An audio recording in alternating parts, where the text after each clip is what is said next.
How about that? Pick up easy marks in ENG 1501 exam. This is going to be a question about Small Things, a novel by Nthikeng Mohlele.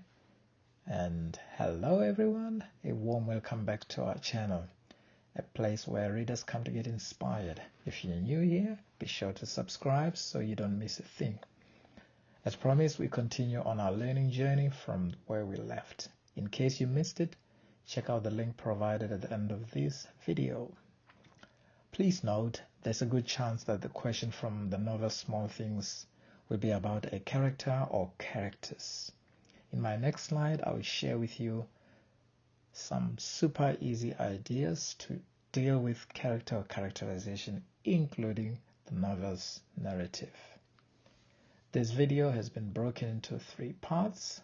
Part 1 looks at what to include on character in the story. Part 2, snapshot of my mock exam question for section B on small things. And part 3, super ideas to include in your answer. Without any further delay, let's get straight to the task. As mentioned, part 1 looks at what to include on character in the story. There are 4 super easy questions for you to do this. So if you follow this, you should be able to say or write a lot more about characterization. First question, what do they say and how do they say it? Question 2, how do other characters say to and about them? Question 3, how do they act and react? And then question 4, what does Mohlele or his narrator say about characters? Just to give you a little example here, the narrator in Small Things is the unnamed narrator nicknamed Chair. It is the narrator who allows the readers to become closely involved with the story of the narrator. That is the story of himself, his story. He tries to solve his love puzzle and trauma caused by his 18-year imprisonment. As readers, we only know what the narrator knows. Therefore, the first-person narrator is unreliable. And then I'll share with you the snapshot of my exam question for section B on small thing next. This section deals with the mock exam question.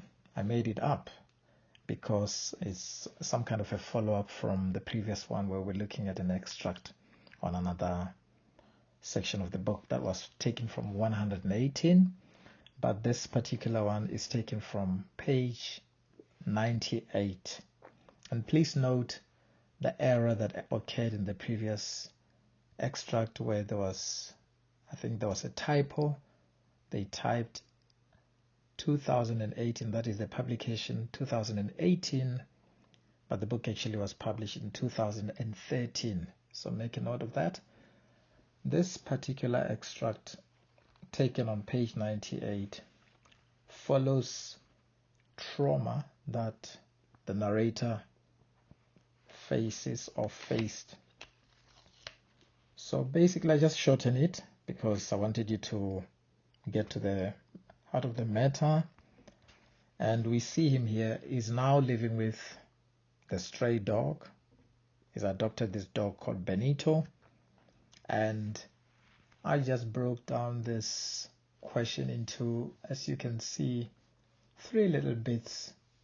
So it's the instruction starting with the extract below. How far do you think Mohlele presents the narrator as an outsider?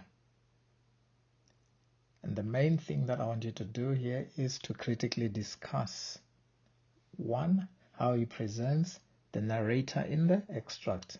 2, how he presents the narrator throughout the novel. So it's really like a practice. You don't have to worry about it too much, but just getting yourself ready for a question that will come up of this nature. I am pretty certain there's going to be a question on narrative perspective stroke characterization. So you would need to also touch on other areas such as the theme, the plot, the tone, the style of language. So you can actually go broader.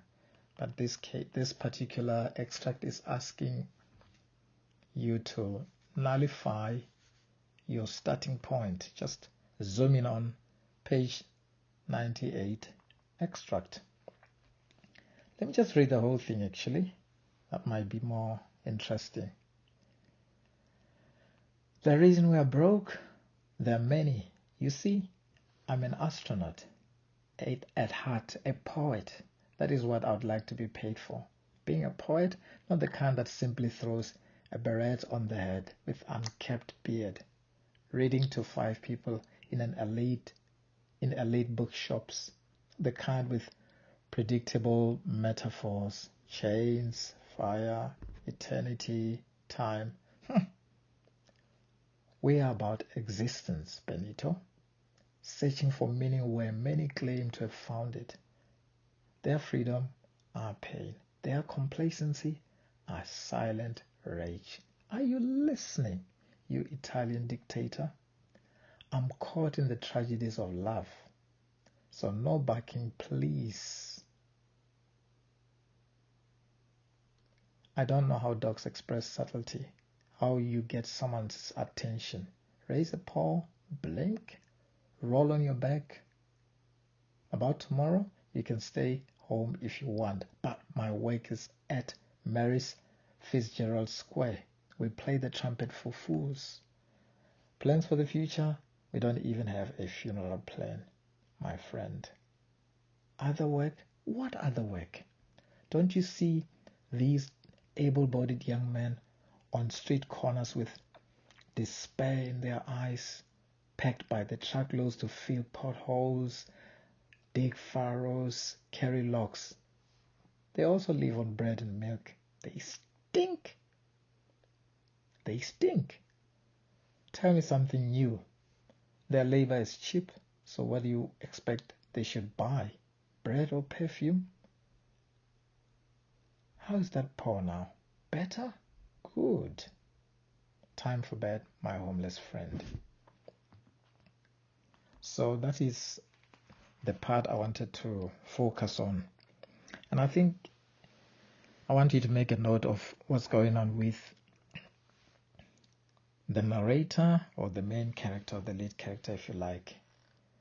Everywhere he is, wherever he speaks, or his monologue, this soliloquy, it reflects a lot of what has happened before. If you noted, the last extract we're looking at was standing on Nelson Mandela Bridge, which is quite symbolic, and that has been repeated throughout the novel many times. He talks about his 18-year imprisonment, and he reflects on why that was the case. But I think it's more important for you to note as well what's going on here. So I just give you a glimpse of what I thought this passage was trying to tell the readers. The passage gives a vivid and symbolic account of the narrator's status as an outsider. He is homeless and impoverished. His flawed sense of morality prevents him from living a normal life.